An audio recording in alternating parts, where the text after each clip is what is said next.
Oh, Hilton stay, your beds are soft and cozy. No lumpy couch, no stiff futon, no shower line at crack of dawn. Oh, Hilton stay. When you want holiday comfort you can count on, it matters where you stay. Enjoy comfortable rooms and friendly service when you stay with Hilton instead. Save up to 25% this season when you book with Hilton. Hilton for the stay. Terms apply. Hi, I'm here to pick up my son Milo. There's no Milo here. Who picked up my son from school? Streaming only on Peacock. I'm gonna need the name of everyone that could have a connection. You don't understand. It was just the five of us. So this was all planned. What are you gonna do? I will do whatever it takes to get my son back. I honestly didn't see this coming. These nice people killing each other. All Her Fault, a new series streaming now only on Peacock.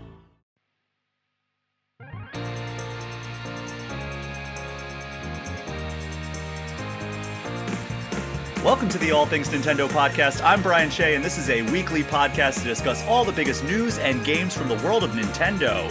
Kirby Air Riders is out now, and in the lead up to launch, Masahiro Sakurai basically put out a feature-length film across 2 Nintendo Directs to share every single thing there is to know about this game. So you would think we'd be all set on that front, but since it is out now, I guess we're going to have to do our due diligence and review this thing. Also, I got my hands on the all-new Analogue 3D console, and I'm going to be giving my impressions on that as well. But as always, we've got some news to get to first. Joining me for that and a whole lot more is Polygon's Giovanni Colantonio. Gio, how are you doing today? I'm doing so good, more specifically because Kirby is in my life. Kirby Air Riders is in my hands. It has been my whole life for a couple weeks. I'm excited to talk about that later, but I've been doing great. How are you, man?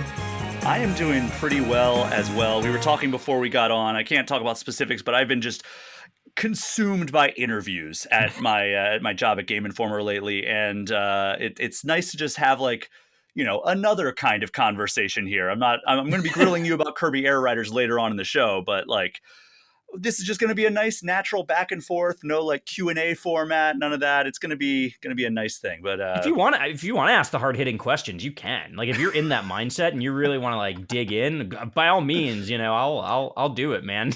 Well, unfortunately, we're recording this a little bit early, and the thing I have the most questions about is this alleged Pokemon Legends ZA DLC announcement that we're going to be getting, but we are recording this before that hits. So if there's any big news that comes out of that, I will touch on that next week. But Gio, how are you feeling about the fact that they are giving us DLC so soon after release? I think it's probably pretty smart. And I think it's pretty smart because looking at Mario Kart World, actually, Mario Kart World came out, people liked it, but then there was kind of the sense of okay, what's next, right? We're in, and we know that game is going to get a booster pass or something, right? They're going to probably do the Mario Kart 8 Deluxe thing with it. They made too much money to not do that. But you expected that to start happening a little bit sooner, right? And to kind of keep the momentum of the game up. And I think the fact that they didn't do that has kind of brought people down on that game, right? It's kind of taken it out of people's minds. They've moved on from it. And people aren't really thinking about Mario Kart, or they've had time to be well, here's the stuff I don't like about that game. So if you have the content ready to go, strike while the iron's hot, right? People are playing it. Probably now people are just starting to finish that game. If you're playing it casually, or at least get to the ending of it, yeah, man, throw people into the DLC immediately. Why wait 6 months? There's going to be so much other stuff that we have to play in 6 months. It's too crowded to do that anymore. I think that you are hitting the nail on the head for how I feel about this, because at first I was wait, we're getting story DLC already, and paid DLC at that. And then the more I thought about it, the more I'm how many times have I just absolutely loved a game? Which I wouldn't say I absolutely love Legends ZA. I like it, but it's not my favorite Pokemon game or anything like that. But I've absolutely loved a game, and I'm oh, I can't wait for DLC for that. But then I move on to other things. Then the DLC comes out, and I'm I think I'm good. I've right. moved on with my life. I never played the BioShock Infinite DLC or the Witcher 3 DLC, even though I've heard it's fantastic. Yeah. Just because I played it when it came out, and then I was well, I think I've lost my love for playing this game, and it's so hard to go back to those bigger games like that. Yeah, even like Breath of the Wild, right? Like one of my favorite games of all time. I think it's a masterpiece. When they announced the DLC for that game and they're like, "We have new DLC," I was like, I played this. Like, I don't need to go back and do this. And they were like, "But you have a motorcycle," and I'm like, I like whatever, man. And like I forget that DLC exists. Like sometimes I remember that they made it, and I'm like, whoa, that's like a huge piece of one of the greatest games of all time that I've never touched at all. So like, yeah, man, like if you have the momentum and people are playing the game and you don't need to like, bring people back into it or whatever, like, why not just keep people captive, especially when like December and January are coming up where we know that people are like a little more looking for games to play, like the release schedule slows down. Like, smart move. Also, I agree with you 100% that Nintendo should have released some sort of Mario Kart World DLC instead of the Donkey Kong Bonanza DLC that we got, which I know it's separate teams and all that, but like, Yeah. Donkey Kong Bonanza did not need DLC that fast. Mario Kart World could have used some more content. Absolutely. Just something to give you a sense of like, what is the long-term vision of this game? Whereas Donkey Kong, like nobody thought that game had a long-term vision. So being like, we made a roguelite was like, why'd you do that? But again, struck while the iron was hot. People were still playing it, same strategy. So maybe they're onto something. I don't know. Yeah. With everything except Mario Kart. We'll have to monitor how they handle this going forward. I mean, Sakurai's already said there's no plans for Kirby Air Riders DLC. Basically, like what you see is what you get. We're going to be talking about that game a whole lot in the main segment of this show.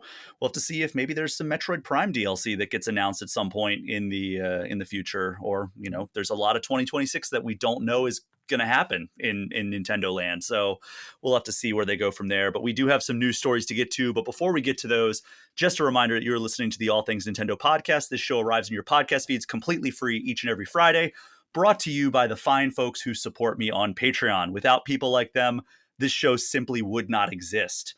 You can join the Patreon for as little as $3 a month. That gets you access to the community Discord, which lets you hang out with fellow listeners of the show.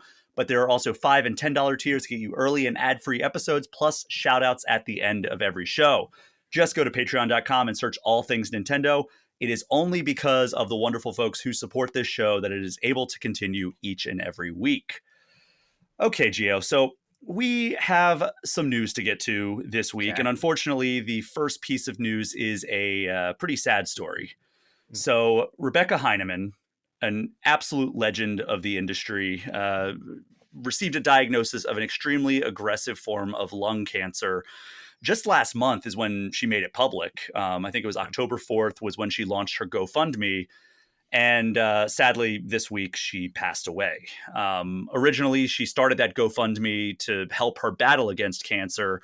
But I believe it was over this last weekend, she shared that she was basically told that, like, I know that like a week ago or a week prior to her passing, she was rushed to the hospital, unable to breathe. And the doctors basically told her, like, hey, like we don't advise that you undergo further treatment as we don't think it would be effective. So she actually posted that like she was shifting her GoFundMe to like the cause to help pay for her funeral and help set up her family more than, continuing treatment. Incredibly sad story. She's widely known as like one of, if not the very first competitive gaming champion. In 1980, she won the Space Invaders National Championship. And she wrote about video games, actually, like you and I do, for Electronic Games back in the 1980s. And then she worked on a ton of games as a developer. So she worked at game publisher Avalon Hill, where she created the studio's game engine. Then she worked for Boone Corporation, where she programmed several games for Commodore 64, Apple II, and other platforms. Boone Corporation closed down not too long after that. And then she joined Brian Fargo, Jay Patel, and Troy Worrell in founding Interplay. So Interplay, not as big of a hitter today as it was back then, but it's a legendary studio from the mid 90s to the early 2000s. While she was there, she designed The Bard's Tale 3, Dragon Wars, Mind Shadow, and worked on Battle Chess. If you're unfamiliar with Interplay, that's also the studio that is noteworthy for bringing the Fallout franchise into existence before it was acquired by Bethesda after the release of Fallout 2. Rebecca left that company in 1995 and co-founded Logicware, where she oversaw development on Defiance, as well as ports of Killing Time, Shattered Steel, Jazz Jackrabbit 2, and a canceled port of Half-Life. And Wow. I know, yeah. In 1999, she founded Contraband Entertainment and led the development of the Activision Anthology and several other ports. She also worked as a consultant with Electronic Arts and Ubisoft to upgrade their game engines. And she helped Amazon as a software architect. And then she was also super instrumental in the recent generations. She trained Microsoft's game studios on how to develop Xbox 360 games. And she provided code for both the PlayStation Portable and the PS4. And then in 2013, she founded a studio called Old School. That is OLDESKUUL. And what are those? Umlauts? Is that what those are over the use? With Janelle Jaquays, Maureen Starkey, and Susan Manley. And also, if you've watched Netflix's video game industry docuseries, it was called High Score. She was prominently featured in that. She was just, I ran down a lot of stuff there, but the long and short of it is she was a true legend of the industry. She was a trailblazer in the industry for the trans community. I never met her, unfortunately, but everybody that I talked to about her always seemed to come away from their interaction with her with like enamored by like her energy, her intelligence, how passionate she was. She even up till like kind of like at the buzzer when she knew that she was about to die, she was still in good spirits on social media. She was like, oh, this is kind of a dream come true, getting to see others eulogize me while I'm still alive. Like that's the kind of person that she seemed to be. Yeah. And I've always talked about like how Satoru Iwata was kind of like that fixer who would come in just like into studios and, improve their processes. And I would say that like, to a different extent, but a similar type of function, Rebecca kind of started filling that roles for some of these companies in the latter portions of her career, and she just seemed like a programming genius. Yeah, it's such a shame because it's one of those things where it's like we don't celebrate people enough while they're here. You know what I mean? Like this is not a name that I think like a lot of people probably knew on the same level as an Iwata, right? But now everyone does, and it's like, oh my god, like shit, this resume is like unbelievable. How did we not know about this? And it just makes you have that sobering moment of like, man, I wish this industry was better about like celebrating people while they're here and giving people their flowers, But I'm glad that people now kind of like are recognizing her contributions to the space, and I think it's like really a needed thing. And then I mean the other thing of this story is just like that's always sad is like, man, this stuff can happen fast, like with how quickly this all kind of went down. A reminder to take care of yourself, and go to the doctors as soon as you see that something is off. It really can just happen that quick, and it's sad, and you can't really account for it. It can happen at random, and it is what it is. But let it hopefully remind you like take care of yourself when something feels off.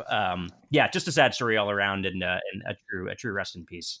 Yeah, and a very good point there is that like we need to celebrate people while they're still around, and there are some people that like we rightfully celebrate as they're still with us, but like I think that we need to expand that scope, and there's eras, I would say, of game development that we just don't properly lift them up on the pedestal that they really deserve to be on. And I'm really glad that Netflix had kind of the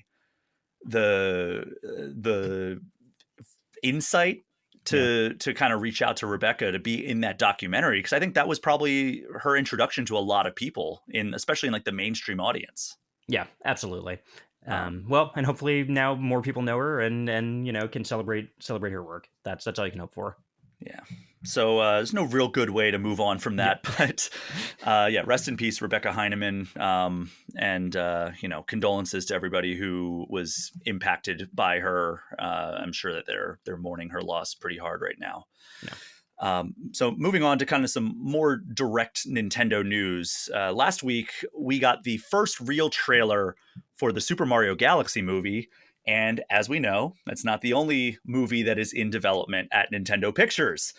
As such, this week, we got our first looks at Bo Bragason as Princess Zelda and Benjamin Evan Ainsworth as Link in the upcoming live-action Legend of Zelda movie. So Zelda is wearing the blue outfit that we know from her appearance in Breath of the Wild and Tears of the Kingdom. And interestingly enough, Link is not rocking the blue. He is rocking a dark green tunic, similar to what I would say is his look in Twilight Princess. Only it's young Link, so I don't know like what exactly. I mean, it's probably very similar to like the Mario movie, where it's not taking like one specific story and adapting it. It's taking like just a scatter shot of different Zelda games and incorporating them into there. But how did you? How did these images strike you?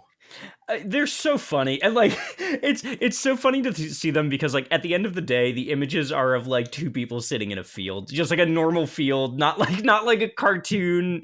Like, oh, we've really like put some set design in here, and there's like the ancients or whatever, the machines sitting out there. It's just like two people in New Zealand in costume. So like it's like surreal to see, right? Just like actual actors in those outfits and like see them in the real world, and that's always weird because I think those things out of context, out of like color correction and all like post-production they do can sometimes look really cheesy. Like, I don't know if you remember the first time like a Witcher set photo leaked and everyone was like, this looks horrible. Like, oh my God, it looks like he's wearing a Spirit Halloween costume. And then you see it in the show and you're like, oh, that looks great. This looks fine in context. So like, I don't have too many thoughts about it so far, right? But like, it's mostly just like surreal that it's happening, right? That we have like green tunic Link on screen, like actual actor. And yeah, the thing you noted though about like what era does this take place in? Are we mixing and matching things here? Is this Breath of the Wild world, timeline world? You're probably right that it's just going to be a totally unique thing, and they just pull the most, I don't know, iconic outfits from both of them to match that. But yeah, my expectations are nothing. After seeing the photos, it's like at the end of the day, this is still a film that's directed by like the guy who did the last Planet of the Apes film that wasn't very good. So I'm like, I don't know. We'll see. Didn't he also do Maze Runner? I think he also did Maze Runner, which like should be such a like, wait, are they making a YA movie? Like, is this like a thing? My judgment is so reserved until I see like a first trailer for this thing. All I know so far is that they filmed it in New Zealand, and that's all I can tell. I saw one post that what were you gonna say? I was just gonna say, what did you think of it? Well, I saw one post that was like, this just looks like really good cosplay photos. Yes. And I don't know if that's necessarily a knock on the movie as much as it is like praising how far cosplay and like photography around cosplay and like the outfitting that a lot of cosplayers work really hard on has come, because like that is like, that's 100% accurate. I'm sure that I've seen something very similar from like some of the industry's top cosplayers, but again, like, I don't know if there's any way that you can differentiate that. Like, I think it's going to, once the trailer hits, that's when we're really going to get a sense of like the level of quality and the tone and everything. But you always need to see this stuff in motion. You just like always have to see what a costume looks like in motion when the film is color corrected around it. Like everything is always going to look flat and weird in photos and like pop when they actually have done post-production on it. That's the important thing to remember, I think. Definitely.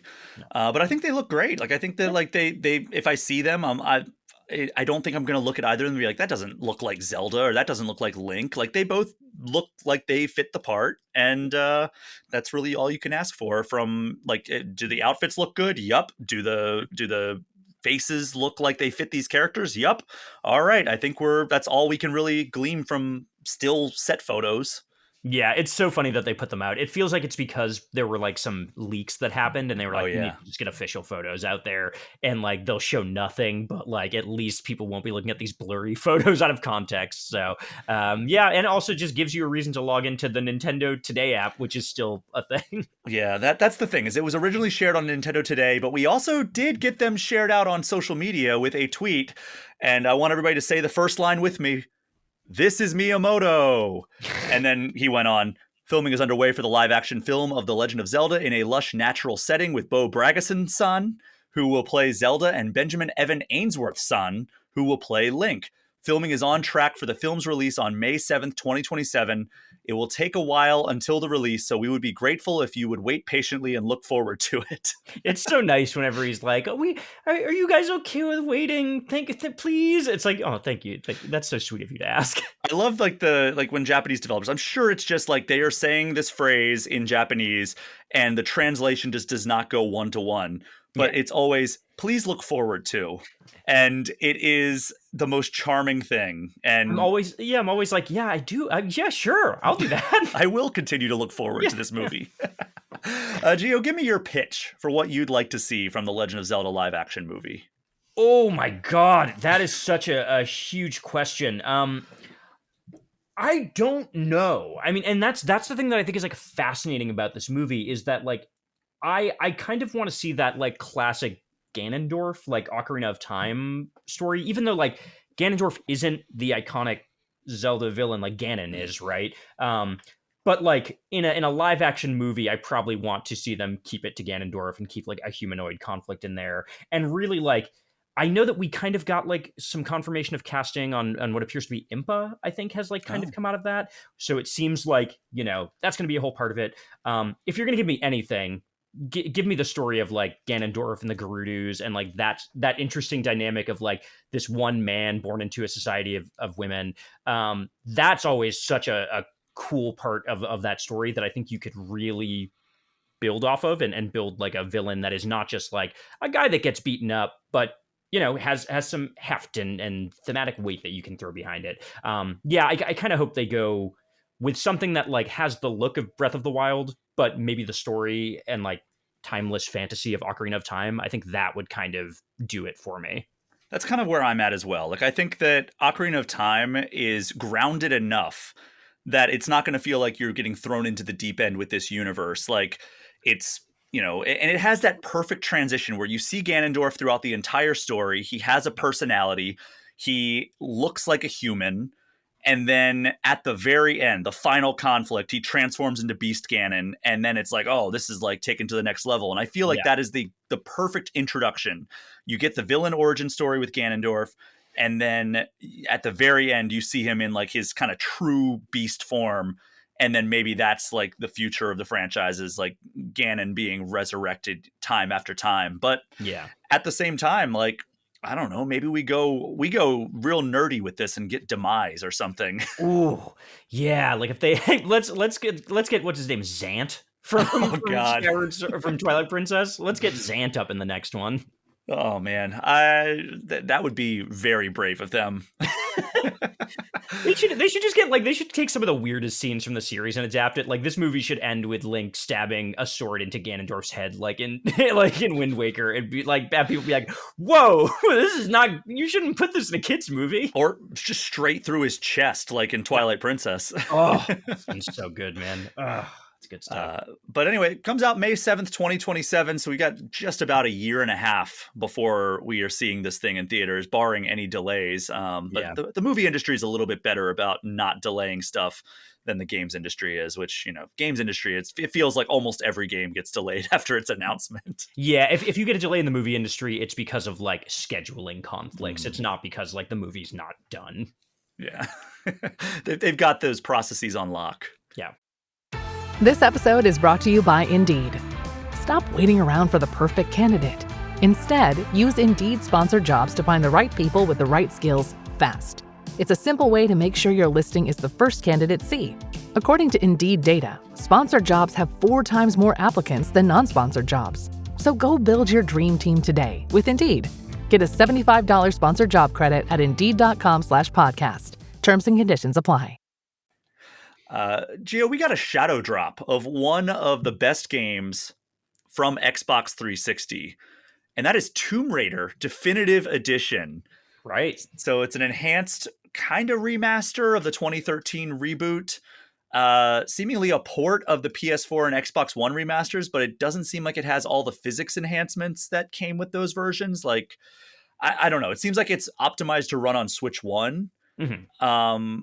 So the best versions are probably still on like your Xbox or PlayStation, but this is a really fun game to have on Switch. And if you like the Uncharted games and you haven't played the kind of rebooted Tomb Raider trilogy that came to 360 and PS4, like this is definitely one to check out. I hadn't even thought of the fact that those games weren't on Switch already, but I guess that they wouldn't be. I hope we get more weird things like this where it's like filling in the gaps of the Switch library. Like it wasn't quite powerful enough and it's on everything else, so, but now we can put it on Switch too. Like, just bring me more of that like weird 2010s AAA stuff on Switch too. And I mean, I think this was like in contention for my game of the year back in 2013 when it came out, because it was super good. I think it's the best of the trilogy. Yes, the first one for sure. I think so. Most focused. Yeah, it's kind of like a more human version of Lara Croft. It's not like the kind of like superhero that we got in the original games. This is like her origin story in a much more grounded and gritty way. Like, yeah, and it goes to great lengths to like torture her if you die in the game. Like the death animations are those way over the top. It's crazy. I think there's one that has stuck with me over the years. I don't know if it's on this one or the second one, but like you're in a river and you're like sliding down, and like if you don't avoid this stick, you just see the stick go in through her neck and out the top of her skull, and she does like that weird like reaching for it, like she's trying, like, and it's like, yeah, you're not going to get out of that. It's so like Mortal Kombat fatality in that game for no reason. And I remember at the time everyone was like, "This is maybe don't brutalize her this much. Like, what are we doing?" But it's a good game. It's a very good game, but yeah, that is a point that I forgot. So if you are squeamish towards brutal dismemberment, I don't know if it's dismemberment, but brutal death scenes, maybe don't go to this one. But you know, something that I've noticed with the Switch 2 is we've slowly started seeing sports franchises returning to Nintendo. So NBA 2K and EA Sports FC, or FIFA as it was known for many years, they never really left Nintendo. Right. MLB The Show arrived on Switch 1 like midway through the life cycle when Sony and MLB decided to bring MLB The Show to multi-platform. And then Madden finally came back to Nintendo with the launch of the Switch 2. And now 2K has announced it is bringing PGA Tour 2K25 to Switch 2. Let's go. And we don't know when it's going to hit, but we can expect all the modes and features of the PS5 and Xbox Series X version to be present here. I am actually a pretty big fan of sports games. I haven't played PGA Tour 2K25, but this is refreshing to see. Like, I don't know, do you get any excitement surrounding like what appears to be a big resurgence in sports games coming to Switch? Yeah, I do love that. And I especially love something like this coming to Switch, because at the end of the day, I think that like a lot of sports games are built for handheld, and like they have never really gotten to be on handheld in that way. And like a golf game is so perfect for it. Like anytime I play a Mario Golf game, I want to be playing the handheld version of it, right? I want to play like the 3DS one in that series I like played so much of, because it's so good for handheld sessions. It's like, I'm going to do a few holes, right? Like, cool. That's a couple minutes. Great. So yeah, I think like it's great to have the option of games like that on Switch. I think like sports games can be a really natural fit depending on how they're set up. Can't say that like the PGA games are things that I am keeping up with or playing, but maybe I will now. Who knows? Maybe I'll sink some. I love golf games, man. I play a lot of them. Yeah, I mean, and it seems like it's a pretty good one. Like if I feel like if there wasn't like an active community, or it was like just like bashed by everybody universally, they would just kind of like not bother. Like 2K already showed that if something doesn't sell well, or like the community doesn't really take to it, they won't take to it. They just will abandon an announced Switch port, right? Like they did that with Marvel's Midnight Suns, right? Which is a very good game, but like it just didn't sell at all. And then Borderlands 4 got delayed indefinitely because of the performance problems, and who knows if we're ever going to see that. Yeah. But so it must have some good qualities, and like the community must be positive on it. Otherwise, I feel like 2K would just not bother. It's hard to mess up a golf game. And I'm sure that someone who makes golf games will hear that and be like, no, it's so easy to mess up a golf game. But, you know, it's like if you're making like a pure simulator, right, where the mechanics are really like hit ball into hole, hit button once, hit button twice, you've hit the ball. Like it takes a lot to screw that up if you have a formula already. I mean, Nintendo can't quite get it right. Like Mario Golf games have been so up and down ever since we got like the Game Boy Color version. Yeah. But the GameCube one, perfect game. Perfect game. So a big announcement that came out of this Xbox partner preview stream. If you've listened to this podcast for like any amount of time, you've heard me gush all about Vampire Survivors. And I guess if you've been paying attention to the internet, you probably know that I am extremely excited for this next announcement, because during that stream, we learned about Vampire Crawlers, which is the next game from the Vampire Survivor studio Ponkel. And they claim to be bringing kind of that same one more run mentality of the Survivors game into a first-person deck-building roguelike dungeon crawler, which is a lot of descriptors. Some of the weapons and upgrades from Survivors will make the leap, and we don't know when it's going to be coming, but according to the Xbox partner preview, it will be arriving, quote, soon. So where does Vampire Survivors sit with you?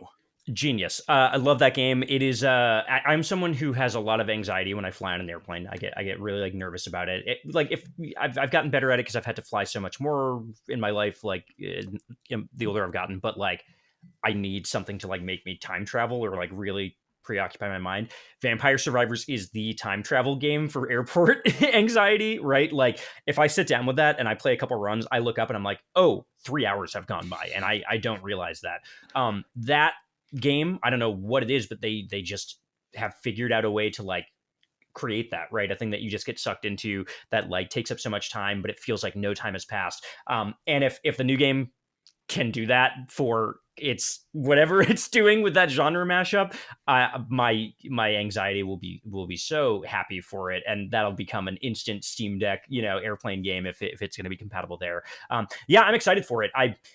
We'll see. The whole like genre mashup of it is like almost self-parody of like indie games at this point. But like if it works, great. I'm excited. I trust that studio with my life. Yeah, I have the utmost confidence in the studio. We don't know too much about this game yet, aside from like those genre descriptors. But like Ponkel has shown time and time again that they understand how to get you to just keep going. Like, all right, one more. And I've described Vampire Survivors in that exact same way as like it is time travel when you're on a plane. It's like up there with like Balatro in terms of like, I'm just going to look down, play a few rounds, and then when I look up, I will be like halfway to my destination. And it's fantastic. Yeah. All right, let's end the news segment on this. What comes to mind when I say the name of this city? Phoenix, Arizona. Phoenix, Arizona. Deserts? I don't know. I don't know what's in Phoenix. It's flat land. Have you ever been there? No, I haven't. Okay. So I ran a Thanksgiving 5K there back in 2014, but that is the extent of my time in downtown Phoenix. Okay. But we have kind of a weird news story coming out of that city. So a new apartment complex is getting ready to open, and it is called Rainbow Road, and it is exactly for the reasons that you might expect. So I read this story over on the local like Fox affiliate in Arizona, and they interviewed Zach Cohen, who is the creative director at Rack House, with all like the Swedish spelling, which is the most apartment complex sounding name of all time. And they pulled a bunch of inspiration from the Mario Kart series for the creation of this complex. So the quote that I'm going to read is from Fox 10 Phoenix. He said, quote, "There's a ton of Easter eggs incorporated into the building. One of them is that it's a 12-sided building, which represents the Mario Kart track and all the different cornering and the fact that it's not just a square track, but it has a lot of twists and turns. So that's one of the design elements." The classic Mario Kart Easter egg that they have 12 walls, I guess. the thing we all know and love about Mario Kart. As you progress up, you level up with each floor. So we think it's a really interesting interpretation of levels to that game. All of the window insets are different colors of the actual video game. I don't know where to start with this. So did you see the video where he's like talking about it? Yeah, I couldn't believe it. Like, it's very clear that like he doesn't have that this company does not have the licensing to do any of this, right? They can't actually have like Mario or anything like that. And I don't really know why they're bothering calling it Rainbow Road because of that, because like if you don't have any of that, what is it? But the idea of like, yeah, just like in Mario Kart, you level up as you go up the floors is like, wait, do you know what Mario Kart is? What's going on? Why are you doing this? The famous RPG based on leveling, Mario Kart. And the whole thing of like the windows are the colors of Mario Kart, and it's like all the colors are in Mario Kart. There's no like color. It's not like a game that is like red in tone or something. Like they're all there. You can't just say that. unbelievable. It truly like it makes me wonder if it was like a chat GPT creation come to life or something, you know, like there's no sense to what is being said in that interview. And the building doesn't like have any, the building's black. Like, Rainbow Road is rainbow colored and the building is pitch black. The one color that's like not represented in Rainbow Road, the absence of color is the building. What are we doing here? It is the most ridiculous news story, I think, in the world of Nintendo this week. I saw it come across my timeline. I'm like, I have to bring this up because there is no sense to this whatsoever. Like, I mean, it's cool that like you can be like, yeah, I live at Rainbow Road, which, by the way, is also the name of an adult toy store here in Minnesota. My favorite thing about the video, if you go watch it, is that while he's doing the interview, the fire alarm like battery chirp is happening every like 2 seconds while he's talking. Just that like classic like when the battery's dying and you get like beep really loudly. There's like 10 of those going off in the building at once, and I'm like, oh, this building is not good. This is not up to code at all, and you can tell from this video like there's no batteries in these things. So Gio, I would say you and I are pretty huge gamers. Yeah. We've built our lives, our careers around video games. I am the host of a Nintendo podcast, which with, you know, a particular fondness and history with Mario Kart. Of course. If you suddenly got an email from Steven Polygon, whoever the head of Polygon is these days. Sure. Yeah. And he said, hey, listen, Gio, we've got to have a Phoenix, Arizona correspondent. You got to relocate to Phoenix. If you're starting your apartment search, are you even going to schedule a visit at Rainbow Road? Oh, I'll schedule a visit. Don't get me wrong. And I'll ask for a discount. I'll be like, well, you know, I've reviewed a Mario Kart game. I should get a little something here. But like that place sounds like a death trap. I like everything about it sounds like it is a place where you will die. And I don't know, maybe I'm not giving them enough credit. Maybe like the name is just the name, and like, you know, they're trying to sell it in like a nostalgia cheeky thing, but they're actually like it's a well thought out apartment or everything like that. But like, I don't know, like, I don't really trust anybody who's like, in Mario Kart, you level up, you know, like there seems to be a gap of knowledge there that makes me wonder, like, what is your expertise on other things? Now, here's the thing that like, so it's an established apartment company, it seems, Sure. Rack House. And I'm wondering if they're going to lean into it with like the entertainment areas. Like, is there going to be like a big switch to like, like system that you can like reserve and like have like a party in like the common room, and like you can rent out a Switch 2 or whatever. Like, I don't know like how they're going to really lean into it aside from stuff like that. Because again, they don't have the license. Yeah, like you'd have to be doing a lot of the stuff rogue, and maybe that is it. Maybe the building has a lot of like decals inside that like Nintendo can't see. I think they're cowards though, because if they really wanted to make like a Rainbow Road apartment, like there should be no railings like anywhere. Like they should be open-faced apartments where like you can roll out of bed and fall out of the building. Like that's what a Rainbow Road apartment should be in my mind. Hey, that's only the SNES version, right? Like N64 added like those yellow gates on the side. Yeah, there's guardrails on parts of the track. Sometimes you can fall off parts of the track. Fair. That's one room. Your bathroom should have no walls. The shower is like one of those like weird ones that you get at hotels sometimes, where it's just like a very loose piece of glass that like by the time you're finished showering, the entire bathroom is soaked. Yes, and it shoots out like crystal stars instead of water. You leave your shower just completely cut to pieces. Yeah, just bleeding top to bottom. That's what Rainbow Road should be. Rack House, hit us up and we will be happy to consult with you on this. We'll fix this place up. We got you. Well, on that note, Gio, we're going to take our first break of this episode. When we get back, we're going to be talking about Kirby Air Riders and the Analogue 3D. We will be right back. The The Who's Down in Who Newville were making their list, but some didn't know Walmart has the best brands for their gifts. What about toys? Do they have brands kids have been wanting all year? Yep, Barbie, Tony's, and Lego. Gifts that will make them all cheer. Do you mean they have all the brands I adore? They have Nintendo, Nespresso, Apple, and more. What about... So the Who answered questions from friends till they were blue. Each one listened and shouted, from Walmart? Who knew? Shop gifts from top brands for everyone on your list in the Walmart app.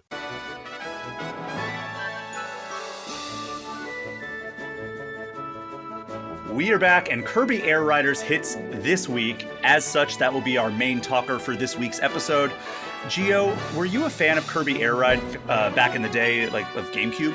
So no, and there's a really interesting reason for why. And I think a lot of people who maybe didn't grow up in the GameCube era don't really know about this, which is that Kirby Air Ride, when it came out, it is like now heralded as like a cult classic. Like, oh, what a great Sakurai game. Like everyone loves this thing. People hated it when it came out. That game came out 2003 on the GameCube, and the reviews for it were so bad, like uncharacteristically bad for GameCube at the era, where like every GameCube game was a huge hit in that era. You had like Metroid Prime and Double Dash and Melee and all these games. And Air Riders was like a flop by comparison, like a 61 average on Metacritic or something like that.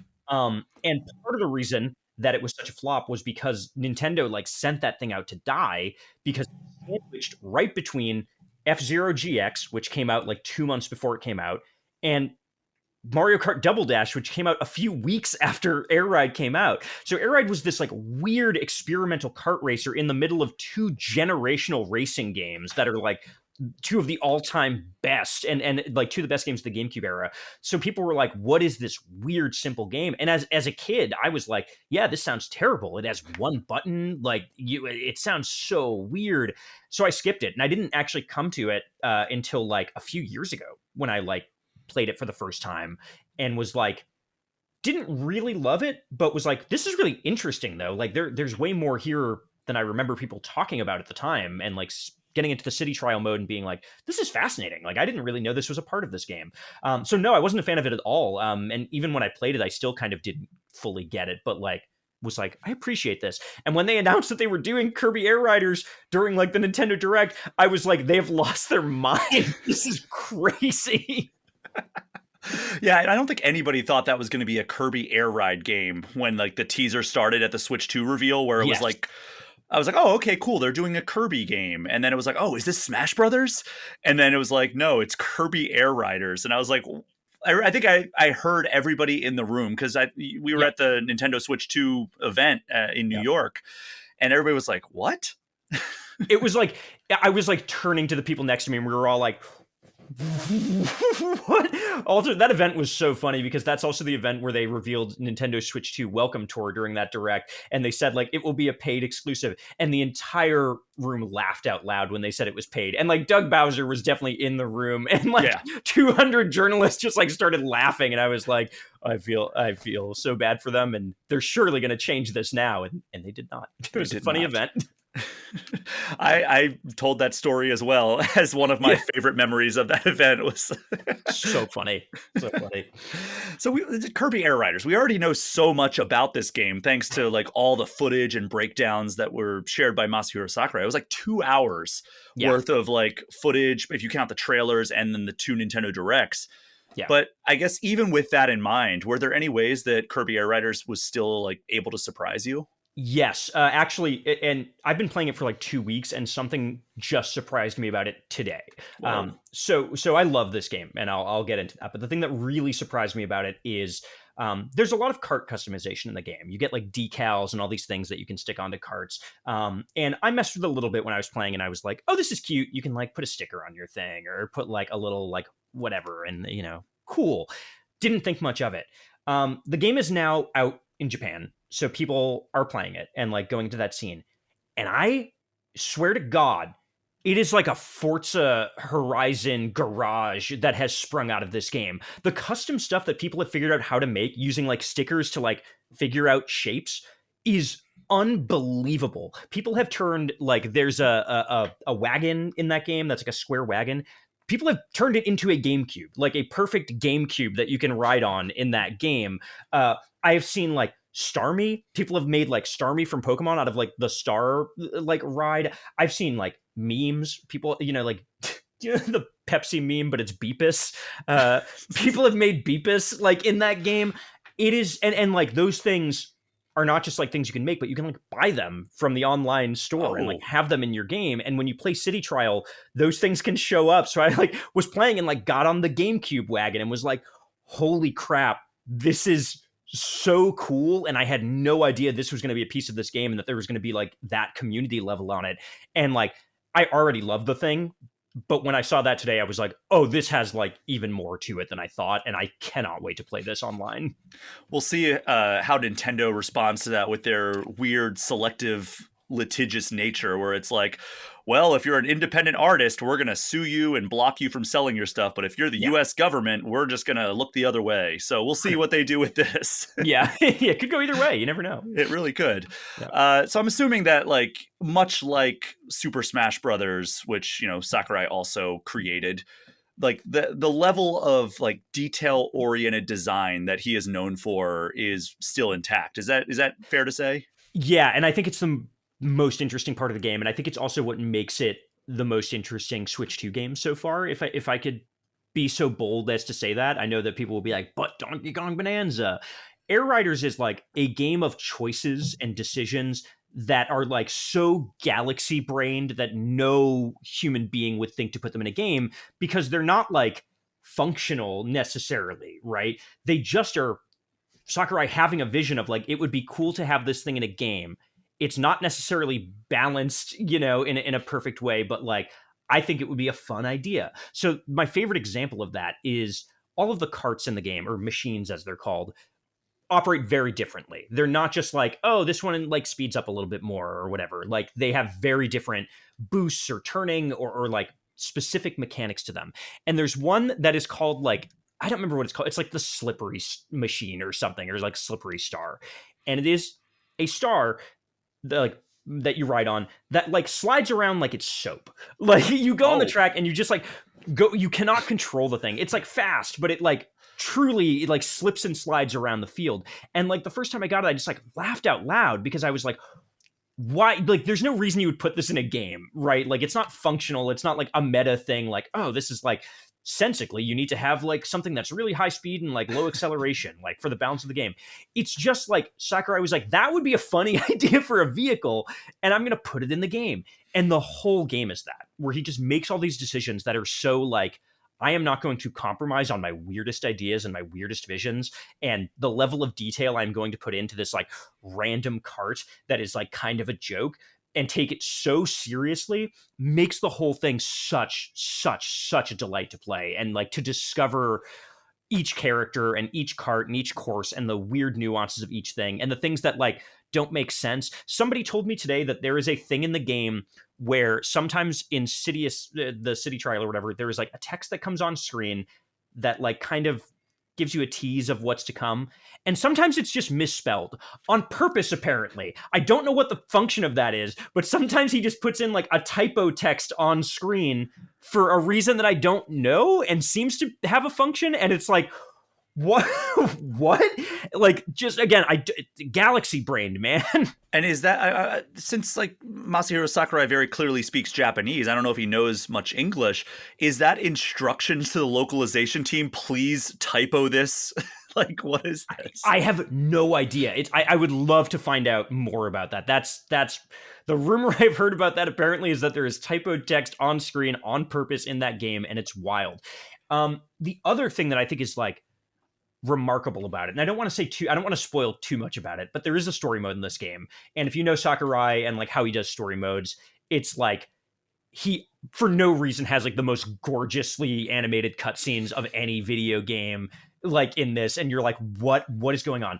The story is crazy. It is completely crazy, and I won't say fully why it's crazy, but one of the reasons that it's like wild is that he like invents a justification for why racing exists in the world and why the karts exist in the world. Like, they aren't just cars. They aren't just like, oh yeah, and then everyone, these are their fun little cars. It's like, no, there is like a galactic, universal implications reason of why karts are here and why people are drawn to ride them in like participate in races. It's not just they're having fun. There is like Kirby brained lore to like why racing is happening.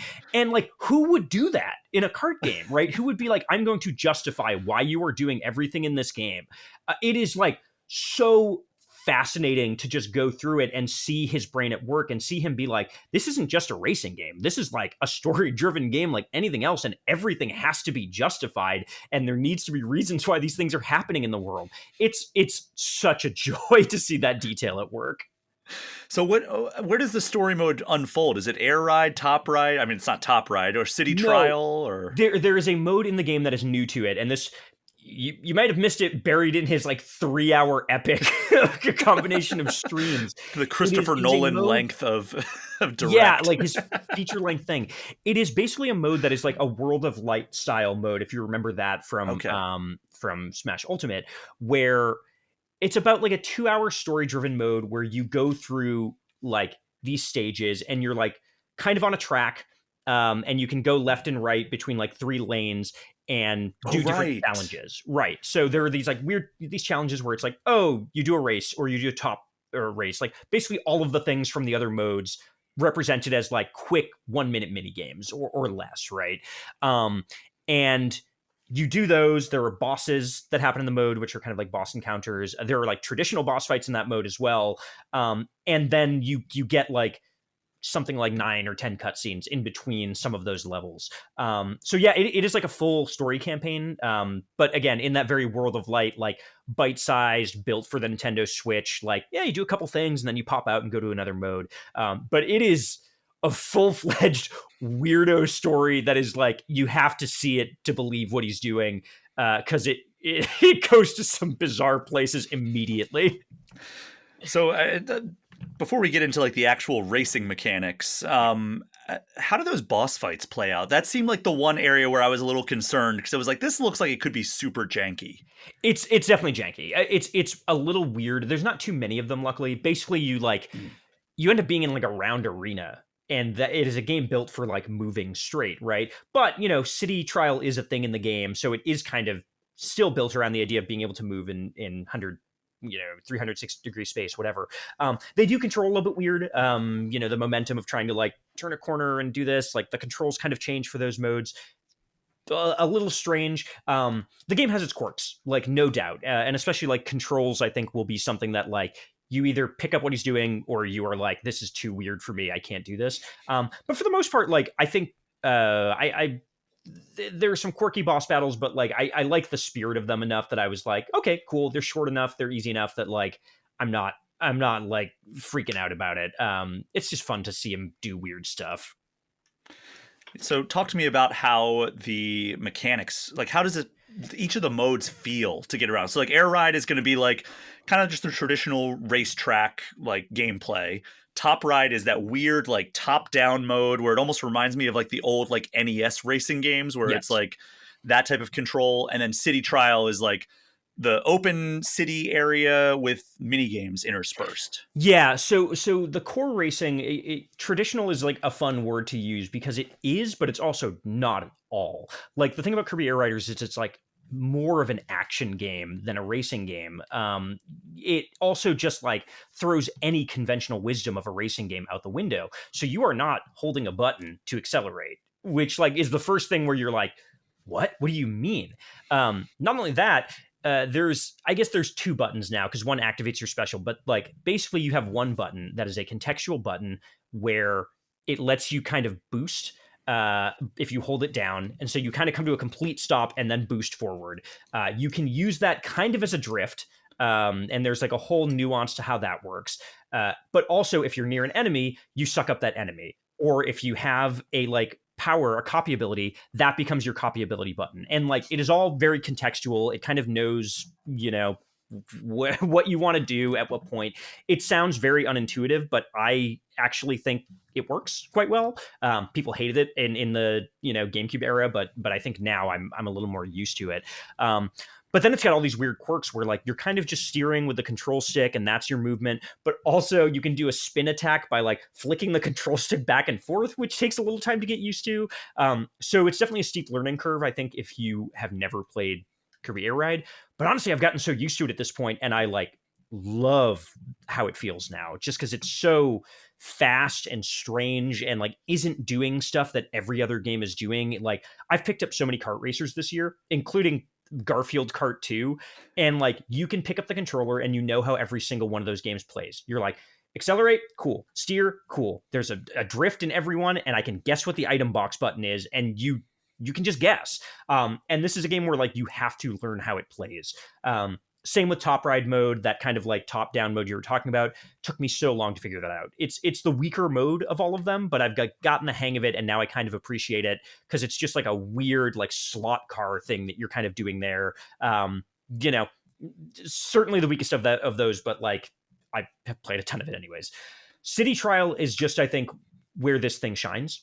For those that don't know, it's basically like a little open world mode, I guess you would say. It drops you into the city, and you have 5 minutes to collect as many stats as possible. So it's like boost your speed, boost your defense, all this stuff. And you kind of are just like chasing as much of that as you can and picking up items along the way so that you can like, you know, attack other players and steal some stats for them. And that at the end of it all, you get a randomly selected mini game. You can vote on it, and it like plays to you hope to pick something that plays to your stats. So if you have really high speed, you want to get like a drag race mini game where it's just like go fast as straight as you can. But if you have like made your cart able to fly, you want something that's like this target practice mode where you have to like go into a score. And that mode is so great and makes such great use of all of the ideas and controls and weird things about this game to create something that like nothing else feels like it. There's no game that plays like the City Trial. It is so fascinating. I've played that over and over and over again, and I will play that for like 50 more hours, you know, like once I get into the online, because every match feels a little bit different, and there's such a chaos to it. Like, and that's the thing that I want to stress the most. Like, this is a game that loves chaos. It does not want you to feel good all the time necessarily. It wants you to have moments where you're like, I am too powerful, and that's a problem. If you get too many speed boosts in that mode, you cannot control your car anymore. It just like goes at a speed that like you cannot comprehend, right? It just like truly you would have to be like the most like zoomer brained person on earth, like who can scan like 10 TikTok videos at once to comprehend like how fast you're moving and how many things you're picking up as you're moving. It's like hysterical, and it becomes a detriment because you're like, oh, now I can't like do anything because I'm too fast, and I can't like intentionally pick up stat boosts. I'm like, I've lost control. And that's just like such a fascinating design decision that again is not about like, okay, traditionally, more stats, you're better. It's like, no, there is a point where you need to be smart and not do that because the game will be hard to play. And like, God, that's so cool, man. By the way, that was Anakin Skywalker erasure that you just did. So congratulations. You're so right. I'm so sorry, Anakin. The only human who could do podcasting. I almost said pod racing. He's the only human who can do podcasting. God, if only. God, have you heard his podcast? Oh my God. Jeez. His voice went through a pretty different change. It was weird. Pretty sure it's AI generated now. Don't give someone an idea. I mean, hey, didn't James Earl Jones like give Disney permission to like use his voice in AI so he could continue being the Darth Vader voice? AI could never make Kirby Air Riders. I want to make that clear. There's no, like, you could not put anything into a data set that would make a machine go like, okay, I will make a cart that controls bad on purpose. Like, there's nothing. You wouldn't get it. You would just get Mario Kart. You would get the typos, though. You would get the typos. Yeah, that is the one place where it is consistent. Well, you've got me really excited to check this game out. And thankfully, it is available now exclusively on the Nintendo Switch 2. And I know people have been kind of like disenchanted with PlayStation and Xbox for still making so many games for the PS4 and Xbox One instead of just like moving on to like the newer consoles and like fully focusing and delivering, like trying to squeeze every little ounce of power out of these things like we have in past generations. But something that I've liked actually is like Nintendo hasn't really done that so much because like we got like Mario Kart World, Donkey Kong Bonanza, we joke, but like, you know, Dragon Drive and Nintendo Switch 2 Welcome Tour, and Kirby Air Riders. Like we got Legend ZA and Metroid on Switch 1, but like I think that's probably only because they were announced prior to the Switch 2 being announced. For sure. Did this feel like something that couldn't run on the Switch 1? Absolutely. And I think that is, I'm so glad you pointed this out, because I think this is the case with a lot of Switch 2 games, right? Even like going back to Age of Imprisonment, the new Hyrule Warriors game. Like, oh, right. The fact that thing runs, it's only on Switch 2, and it runs incredibly smoothly compared to Age of Calamity. Like, that game would just like chug, and this one you really don't get that. And I think people expected like, oh, we want more power on a Nintendo console, and that means better graphics. And it's like, that's not how they're using this. Like, the graphics are better in these games, whatever, but the way Nintendo is getting the most out of the Switch 2 right now is like, hey, we can just push what you can do in a game, and we can have a Donkey Kong game where you can blow up the entire scenery and have like a million particles on screen, and like, you're not going to look at that and go like, oh, next gen graphics, but like, you couldn't do that on Switch. And that is like, it is like tech enabling gameplay, and I think that has been so powerful so far in this Switch 2 early launch window. And yeah, Kirby Air Riders like could not have happened on Switch, because you need that like incredibly fast pace. You need that like that frame rate that holds up when you are going at 10 million miles an hour, because it just like fuels the chaos and the speed of it, and makes the whole thing feel like, again, I keep joking that like, it's that meme where you are like looking at TikTok and there's like 5 windows, and it's like Subway Surfers and like someone carving soap and, like 5 videos at once.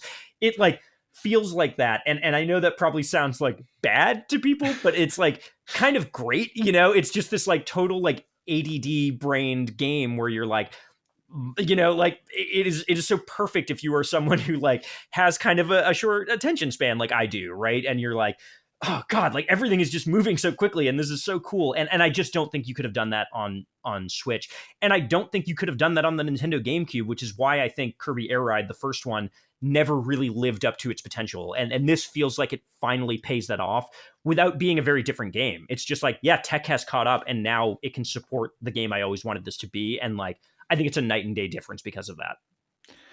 Well, Gio did not review it for Polygon, but he has been playing it quite a bit. But if you'd like to read Julia Lee's review, you can head over to polygon.com to read her full breakdown. And it's a great review. Great review. I'm super excited to check this out now. I was kind of lukewarm in the lead up to it, but now I'm like, the way you're describing it makes me want to just download it at midnight. Give it a chance. That's all I say to anybody. If this doesn't sound like your cup of tea and it's like too weird, like meet it on its terms, and like, you will at the very least appreciate that it is a game where Sakurai is making a million decisions that are not like the decisions that you see in every other game. And I think if you come to it like that, it's a fascinating, even just like as a design document, you'll be like, this is very cool. Meet the computer you can talk to. With Copilot on Windows, working, creating, and collaborating is as easy as talking. Got writer's block? Share your screen with Copilot Vision to help spark inspiration, and use Copilot Voice to have a conversation and brainstorm ideas. Or maybe you need some tech help. With Copilot Vision, Copilot sees what you see. Let Copilot talk you through step-by-step guidance so you can master new apps, games, and skills faster. Try now at windows.com/Copilot. Cool. So, Gio, do you own any of the Analogue consoles? I don't actually. I've never picked one up, but I've always wanted them because they seem to be doing really, really cool stuff. And this new one sounds incredibly cool.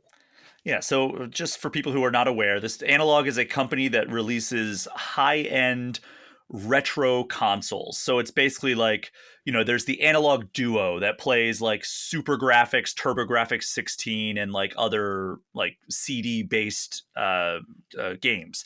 There's the NT Mini, which plays like NES and Famicom cartridges. There's the Super NT that plays SNES and Super Famicom cartridges. There's the Mega SG, which has Genesis and Master System and Mega Drive compatibility. And then the most recent one was the Pocket, which looks like a Game Boy, but like, modern Game Boy that plays Game Boy Color, and Game Boy Advance cartridges. And then also has adapters that you can buy for Game Gear, Neo Geo Pocket Color, Atari Lynx, and others. So the one that I have been playing is the Analogue 3D, which is shipping out now. It is their latest console here, and it allows you to play any Nintendo 64 cartridge in existence natively without emulation. Wow. So it's fantastic. It's region free, which is unbelievable. So I actually make a tradition out of this. Whenever I go to Japan, I bring back Japanese versions, Japanese copies of some of my favorite games of all time. So I was like, all right, well, I have some N64 cartridges. So I was like plugging in like, Mario Party and GoldenEye and stuff like that. And it was all working great. And then I was like, what about those? I have Japanese copies of Ocarina of Time and Mario 64. It's actually the enhanced Japanese version of Mario 64. Oh, wow. I think it's called Shindu something or other. And it basically takes the English voice acting and fixes some of the glitches of the original Mario 64. Like you can't do like the infinite backwards jump. Oh, wow. So it's like, and they changed Mario's voice to be a little bit higher pitched as well. But it's just like little smoothing overs that they released, and it has like a cooler box art. So I picked that one up when I went to Tokyo, and I was like looking at kind of the retro games. So yeah, that worked like a charm too. And it was like funny because I plugged it in. I'm like, yeah, let me play a little bit of Mario 64 in Japanese. And I was like, it's a good thing. As soon as it started and it was like Peach's letter in Japanese, I was like, I am so grateful that I've memorized basically every facet of this game because, Lakitu is there with his tutorial of how to control the camera, all in Japanese. You enter Peach's castle for the first time and Bowser like taunts you, all in Japanese. When you land in Bob-omb Battlefield, it's like, hey, here's how you play the game and like go find stars. And I can read 0 words of that. So it's a very good thing I've beaten that game like 10 times because otherwise I would be in dire straits. But it worked great, like it was fantastic that I finally have a way to like I have them on my shelf. It's like, it's great to finally be able to crack them open and have like a reason to plug them into a system. Because I've been running N64 games either on Nintendo Switch Online plus expansion pack, or like I even bought like the original like N64 Switch 1 controller that is like almost a necessity for N64 games because like the controller is so weird that it feels strange to play it with any other type of controller. Or I have my original N64 that like I would just plug games into. This is so much better. This is there's it's region free to start. It has an HDMI output, so like you don't need an adapter or you don't need to like hopefully have a TV that has like the 3-color like component cables. Right. You can customize like the experience. Like if you want like a CRT filter, you can do that. Otherwise, you can just do like the clean look or like the curved like tube look. There's different like sharpness settings. Like I was like playing and I was like, yeah, let me just make Mario 64 as sharp as possible. And I was like, oh, this looks terrible. Let me tone that down a little bit. Yeah. And then like, I don't know if you've played like the Switch Online versions of these, but like the colors are a little bit like toned down in the emulation, which I think is like a result of the fact that like they had to like really like skyrocket them in terms of like to make them pop on the tube TVs and the CRTs back in the day. Right. So in order to like not make them look ridiculous, they toned them down for like HD TVs. And at least that's my understanding of it. I'm sure somebody who has a much better technical understanding of emulation will be in my comments correcting me. But there are color options, so you can actually adjust, like, do you want it to be like the more vivid version or do you want it to be like the toned down version, which is cool. There's also 4 controller ports, so you can plug in your original N64 controllers. I was going to ask, yeah. So 4 players is a necessity for N64. I remember like, I said this in my impressions over on GameInformer.com, but like some of my core memories, especially with regards to like friendships and like gaming in general, are sitting around like an old, like massive tube TV and a Nintendo 64 with 4 controllers plugged in. I don't care if we were playing like GoldenEye or Mario Kart 64 or Star Fox 64. We had so much fun just playing that like at sleepovers until like the sun literally was coming up. And then like we had to like lie to my parents and tell them we went to bed at a reasonable hour. And like, meanwhile, we're operating on like 1 hour of sleep at breakfast. And it was such a good time. And it really does recapture that feeling, and having those 4 controller ports, and so you can go and experience that is amazing. But there's awesome. Also the 8BitDo 64 Bluetooth controller. I think that's what it's called, 8BitDo 64. It's a Bluetooth controller that because this also has Bluetooth functionality, this Analogue 3D. So you can really sync most Bluetooth controllers to it as well. And this 8BitDo 64, it looks like a modern controller, Like it looks like almost like a Switch Pro controller, but when you pick it up, it only has like one analog stick. It's on the left side. And then the buttons are laid out in such a way that they feel like an N64 controller. And then it has the C buttons as well. Oh, wow. Okay. And I've thought that because like when you play like using like the Switch Pro controller on the N64 catalog on Switch Online, there's always like a weirdness with how they map the stuff, right? Like it's like, okay, the right analog stick is the C buttons. That makes sense. But then it's like, all right, press this trigger. And it's like, well, there's no like middle prong on this controller. So I'm guessing it's this over here. And like sometimes you're right, sometimes you're wrong. And on this, it was like it does have like the shoulder buttons and the triggers, but I was like, all right, something's going to be off here. And I would be like, intuitively, I would just hit the button that I thought was going to be like the Z trigger. And I was like, oh, that actually was the Z trigger. So there was a lot of thought with like where this would map. I couldn't find any custom button mapping in the Analogue 3D, which is maybe a knock that you could do. But, you know, it is like really the 8-bit do 64 feels so good that like if you don't have an N64 controller, which I would still say is the best way to experience it because it's such a unique feeling controller. But and the joysticks on the 8-bit do 64 also feels just like an N64 joystick. It doesn't feel like kind of like the current analog sticks that we have on like the Switch Pro controller or like an Xbox One controller. It feels just like that N64 joystick, which I don't know how they pulled that off, but like it is like wizardry.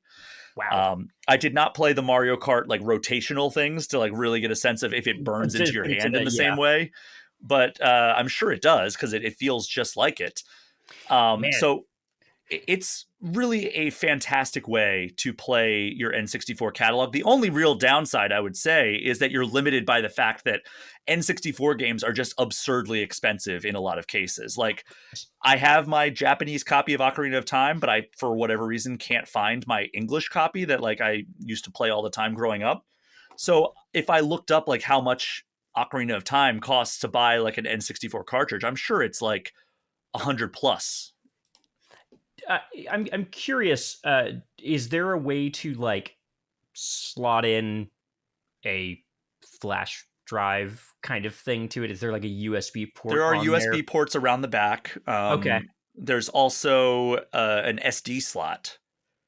So there's maybe ways. Yeah. Okay. We're picking up what I'm saying.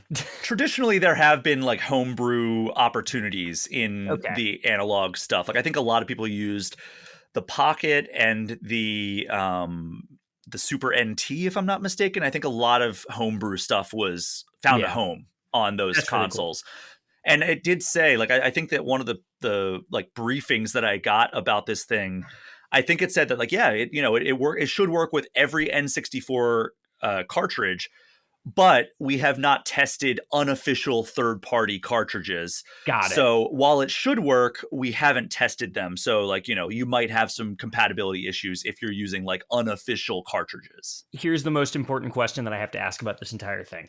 Have you tested it with the Hey You Pikachu microphone yet? I haven't, but they do purport that all of the like back of the controller plugins work just fine. I used a Rumble Pack and it worked fine. Okay. Oh, that's another thing is you can adjust on the 8-bit do 64 like what the Rumble settings you want on that. So it's highly customizable as well. I'm really excited to like continue kicking the tires. I only played it for like 4 or 5 hours, which was enough to get like my full impressions in. Like I was just jumping around playing like, all right, let me do Mario 64. All right, let me play some Mario Party. All right, Star Wars Episode 1 Racer. Speaking of Anakin Skywalker, there he is. So he's back. He's omnipresent. Really, that's pod racing. It was pod racing, man. But yeah, it's starting to ship for people who pre-ordered now, and it is currently sold out online, but it is saying that a restock is coming to the official Analogue store. So you can sign up to get notified if this sounds of interest. Like, I feel like if you have a little bit of money to spare, you like, playing N64 games in the best possible way, and you have a decent collection already, like this is the way to go.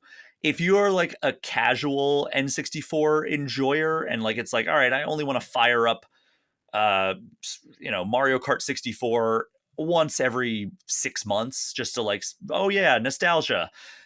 I think you can probably stick with the Switch Online subscription, but like if you're wanting the best of the best experience, like this is pretty close to that, and it's expensive, but it's not going to completely break the bank. Awesome. Yeah, good on Analogue for continuing to make stuff like this. I think it's just important for preservation more than anything, right? Like it's just so good to have like a new piece of hardware that is updated to make sure that it works in case, God forbid, all the N64 stop working correctly, right? I love what they're doing. I think this stuff is so cool. Well, if you want my full review, you can head on over to GameInformer.com, and then you can read my written down thoughts right there. Usually a lot more articulate than on the podcast. But we are going to take one final break, and on the other side, we are going to do definitive ranking. We will be right back.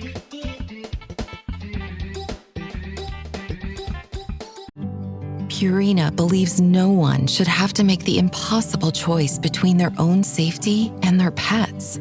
But nearly half of domestic abuse survivors delay leaving because they can't bring their pets with them. Through the Purple Leash Project, Purina is helping create more pet-friendly domestic violence shelters so survivors and their pets can escape and heal together. Visit purina.com/purple to learn more.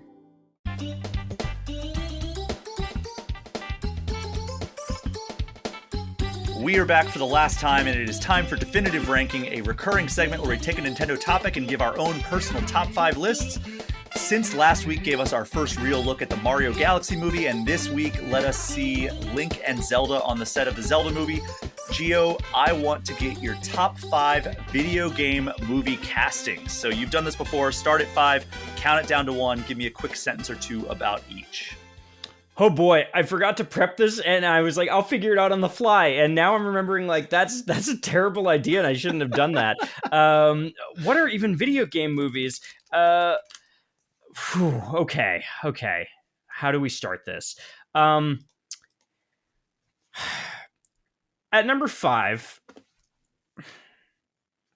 this is so hard. I shouldn't have done this on the fly. This is such a bad idea. What's your list? Can we start with your list? For the first time ever, I am going first on definitive ranking. Please, I should have given, because the thing is, like, there's not a lot of casting that I think is good. So I was like, a bunch of things will come to mind like immediately, and I was like, oh wait, actually, a lot of this casting is bad in these movies. Please, give me your list to start this. All right, so number 5, I'm gonna go Angelina Jolie as Lara Croft. Okay, that's a great one. A-list celebrity getting cast as the lead in one of the most iconic video game characters. I think she embodied Lara Croft very well. She obviously has the look for it. She slid into that role fantastically. Alicia Vikander, also shout out to her, honorable mention. I know that movie didn't get the love that I think that the Angelina Jolie movies did, but I thought she did a great job with Lara Croft as well. But Angelina Jolie is my pick for number 5. Number 4, I'm going to go with the Academy Award winner, Hiroyuki Sanada, as Scorpion in the most recent Mortal Kombat movie. He doesn't have a huge role, but I think that he does a really great job in the stuff that he does do. And, he's a phenomenal actor. I don't need to tell you that if you've seen Shogun. Like, come on. Like, he's just a treasure of an actor. Number 3, you knew this was going to come here when I'm making this list. Keanu Reeves as Shadow the Hedgehog. Of course. I was thinking, like, coming into it, there were rumors swirling that it was either Keanu or Hayden Christensen. Wow, a lot of Anakin Skywalker talk this episode. Yeah, it keeps coming back. But Keanu ended up being the choice. And I think either of those actors would have been phenomenal castings for Shadow the Hedgehog, who, basically the edgelord of edgelords. And Keanu knocked it out of the park. This was just such a perfect use of Keanu Reeves. And I think Shadow might be the best casting in the Sonic universe, although Ben Schwartz is also a great casting as well. And Colleen O'Shaughnessy doesn't count because she's the game actor. I was going to say she would be number 1 if we were counting her for sure. Yeah. I'm going to go way back with my number 2, and that is Raul Julia as M. Bison. Really good pick. That is Not really a great movie, but Yeah. what a performance. And it was his final performance before he passed away. And it was only because he had no idea what Street Fighter was. He only did it because I think it was his grandchildren who were big fans of the Street Fighter games. And they're like, you got to do it. And he's like, all right, I'll do it. And, you know, he's a legend in the acting space. And I think that his monologue that he gives to Chun-Li of the "for me it was Tuesday" line is just pitch perfect. It's threatening, it's menacing, but also campy. And like that is the exact tone that movie took. And he was perfect in that role. That's so cool. That's good. And then number one, I mean, he's not even really acting in this because he fits it so perfectly. Seth Rogen as Donkey Kong. Whoa, that's crazy. What? That's what you're going with? That's what I went with because as soon as he starts talking, you're like, oh yeah, that's why he's Donkey Kong, because he just Wow. he sounds like Donkey Kong would sound if Donkey Kong could talk. That's crazy. Okay, that's cool, man. That's a cool opinion. I like that a lot. Oh man, I like that a lot. I feel will like say, this is how I'm gonna feel when what's his name, the new Bowser Jr. voice actor who's escaping me now. Ben Safdie. When Benny Safdie does Bowser Jr., I'm gonna feel the way you do about Seth Rogen, I think. So I tried to limit myself to one per film franchise. Yeah. Because I could have done Ben Schwartz as Sonic. I think that's a fantastic casting. I could have done Jack Black as Bowser. Which also I think he is just perfectly suited for that. I think Brie Larson is going to be amazing as Rosalina, but I really think that Seth Rogen did a great job with Donkey Kong, and he was not putting on a voice whatsoever. It was just his natural voice. I like that. So we're just doing movies here, right? You can fudge it and do. I did almost do Pedro Pascal as Joel. Yeah, I was gonna potentially throw that into this list, but I almost want to keep it to movies because it's very difficult, like doing it as just movies. It's kind of like, oh, this is actually like really hard to come up with this list, and I like that as a challenge. Okay, if we're just doing one per, what if I threw this out as just a real crazy number 5 here? Terrible film. Terribly cast in so many ways, but funny. Ben Kingsley in The Prince of Persia, the Sands of Time adaptation, which is a terrible movie, and nobody in it should have been cast for it. But like, kind of hilarious to see Ben Kingsley in a Prince of Persia movie, like really hamming it up and being like, you know, an evil emperor or whatever he is in that movie. I don't even remember. Can I just throw him in there? Can I just say that he's number 5 in there, and everyone could be like, "Are you sure?" Like, can that be my Donkey Kong? Sure. Okay, great. I kind of low key like it.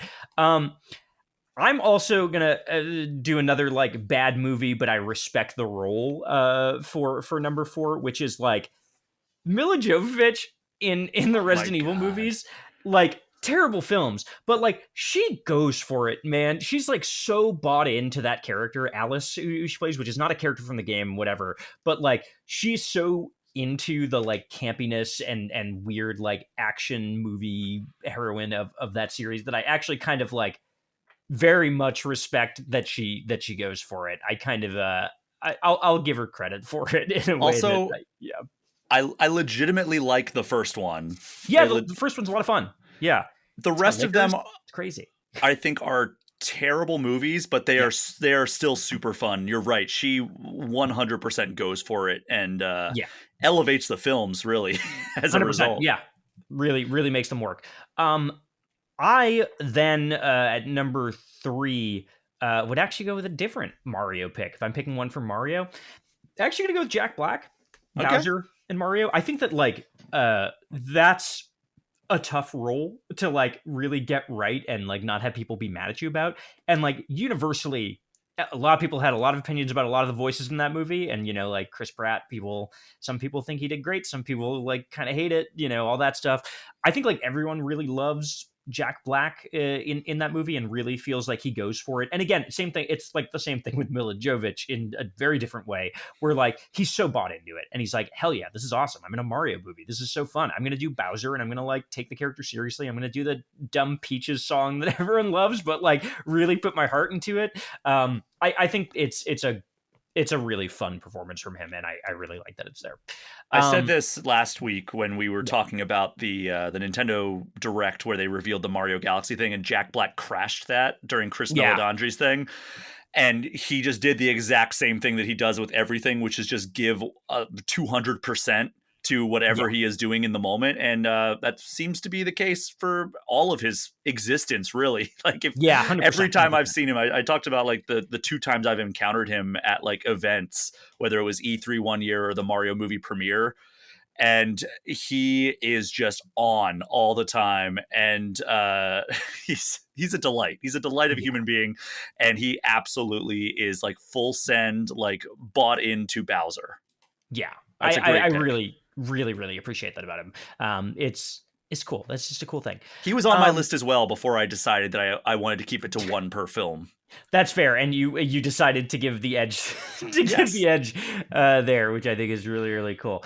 I got my like before I get into this top 2. If I were to knock Ben Kingsley off the list, who doesn't deserve to be here like at all, actually, am I remembering right that Karl Urban is in the Doom movie?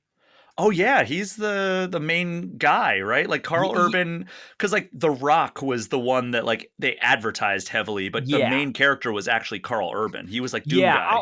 I'll kick Ben Kingsley off the list because like he shouldn't have been cast in that movie, and I kind of was just scrambling there. I'll give Karl Urban some credit. The Doom movie is terrible, but like he kind of steals the show from The Rock, who puts in like a typical The Rock performance at that stage in his career. I'll give Karl Urban that.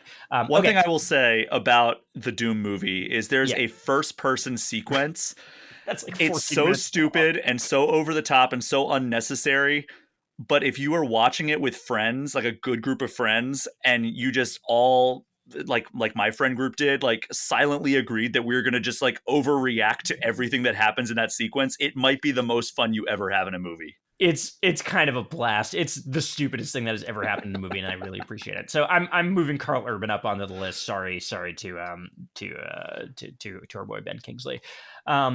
Number 2, I'll cross over with you in one place here and say, yeah, man, Angelina Jolie, like I think of her when I think of Lara Croft a lot of the time. Like I think that she like owns that character in a way that no one has owned a video game character in an adaptation since, except for my number 1, which I'll get to. That's kind of the voice and vibe I think of when I think of Lara Croft now, and that's an impressive feat. It's an impressive feat.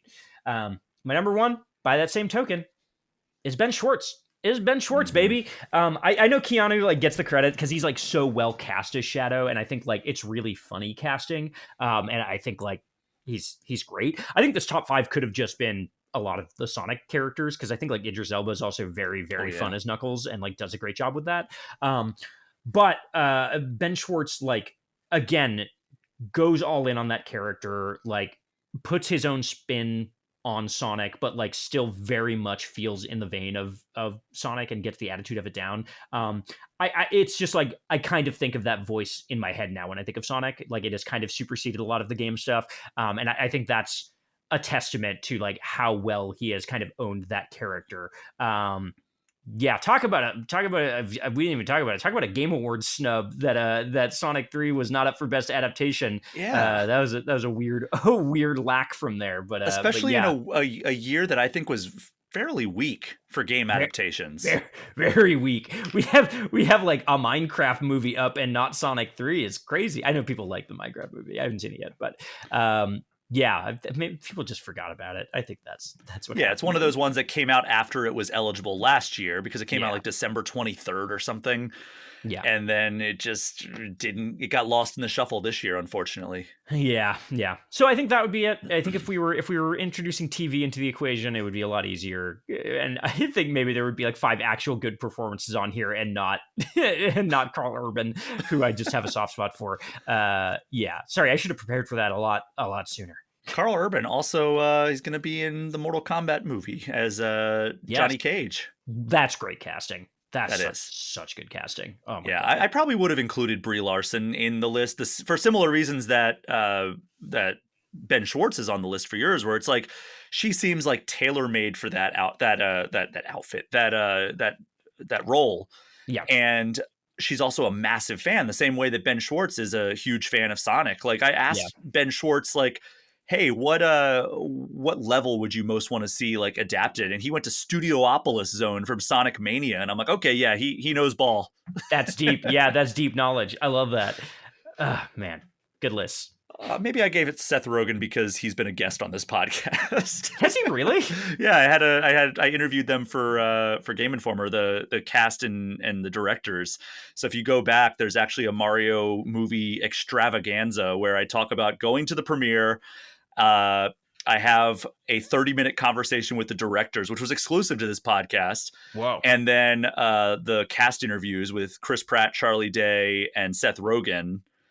And then ended with a review with our dear friend Krista Yang from Kit and Krista. So that was a really, really good episode, which I think is probably, still fun to go back and listen to if you haven't listened to it before. Good plug. Good plug. Gio, that brings us to the final segment of this chaotic episode, and that is the eShop Gem of the Week, a chance for you, the guest, to shout out a game that might not otherwise get the shine that it deserves. What is your eShop Gem of the Week? Yeah, I think we talked about, funny enough, the last time I was on this podcast, I think like one of the news topics was the fact that this was coming to Switch. So it felt like a way to tie this off. As of this week, you can now get the video game Indika on Switch, which if you haven't played it yet, do yourself a favor. If you like a weird game that it does things you're not expecting a game to do, that one's worth playing. It is a very strange kind of narrative adventure sort of. I mean, it's it's not like a visual novel or anything. You're walking around in 3D space, but it has to do with nuns and having the devil on your shoulder in, I don't remember which century it is, one of the centuries that is old, and it is a game that does a lot of weird things to test your faith. I'll say a lot of systems in the game where you're kind of like, is this meaningful? Like, am I getting stat upgrades that actually do anything? Like, what or is this just placebo? And the way that it kind of uses that to tell its story about kind of faith in that era is very fascinating and antagonistic is the word I will use. It like will antagonize you as a player and do some real weird stuff that'll make you pull your hair out. And I think it's just such a fascinating game. It was one of the kind of best written games of last year that kind of went under the radar, especially. So now's your chance. Go back and play it. Yeah, that's a good call out because that's a game that I kind of missed when it came through the first time, but I did download it on my Switch this week. Good. Because I have several trips coming up on the horizon and I desperately need stuff to play. And not that I'm at a shortage of like games on my Switch. I mean, I think I filled up my 1 terabyte micro SD card that I got. But God. Yeah, I have way too many games on my Switch, but that's a result of being a person who hosts a Nintendo podcast, I guess. You got to has segments like this where people recommend hidden gems, and I say, "Oh, that does sound really good. Let me go buy that right now." It's a really stupid decision on my part. Indika, man, I'm curious to see what you think of it. It's a weird one. It's not for everybody, but it's an interesting game.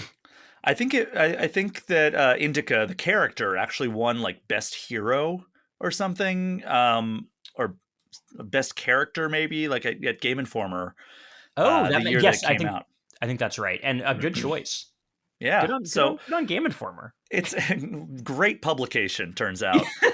But yeah, I am super excited for that. It came out just this week, and it's $25. So if you want to check that out, go on over, head to the eShop, type in Indika. It's Indika. So non-traditional spelling there. But thank you for sharing that, Gio, and thank you so much for joining me for this episode of All Things Nintendo. Yeah, thank you for having me. I love to talk about Kirby, my favorite best friend in the world. And you did just that. Thank you so much, everyone, for listening. As you know, my Patreon and the associated Discord server are the best ways to get any questions or comments in. But but you can also get in touch with me at brian@allthingsnintendo.com or hit me up on Blue Sky or Instagram. I posted this on the Patreon. I will be doing quite a bit of travel in the coming weeks, all the way through the end of the year. So I will have a Q&A episode coming up. You can head to the Patreon or the Discord server, or just email me or hit me up on social media to get those Q&As, questions in, rants, whatever you want to do. I will be recording that episode ahead of time so I can publish that while I'm on the road. Gio, where can people find you online? Yeah, you can find me on Blue Sky at Mario Prime, and you can read my rating about video games right now on Polygon.com. That is our show for this week. Thank you again so much for listening. Take care. We'll see you next time.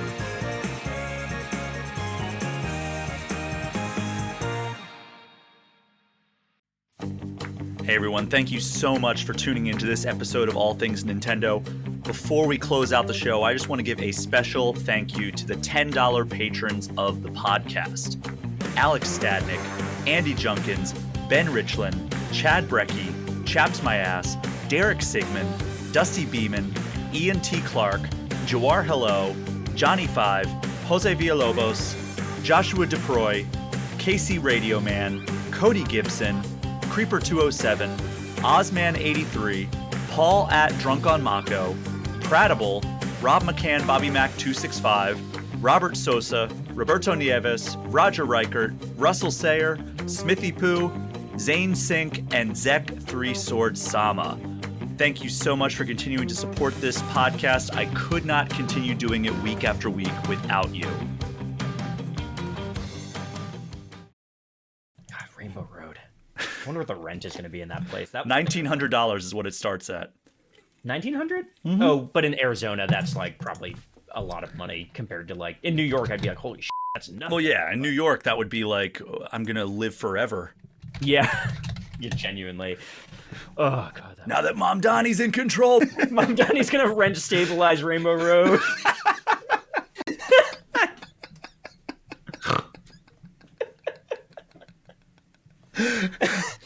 Affordable housing in Moo Moo Meadows. That would be fucking sick. I would live in Moo Moo Meadows, dude. This show is part of Poderation, the nerdy podcast network. From D&D and video games through to ancient history and books of all genres, we are a group of podcasts all about things you can nerd the heck out about. We are currently looking for new podcasts to join the network. So if you know someone who wants to take their nerdy podcast to the next level, send them to poderation.com to get in touch.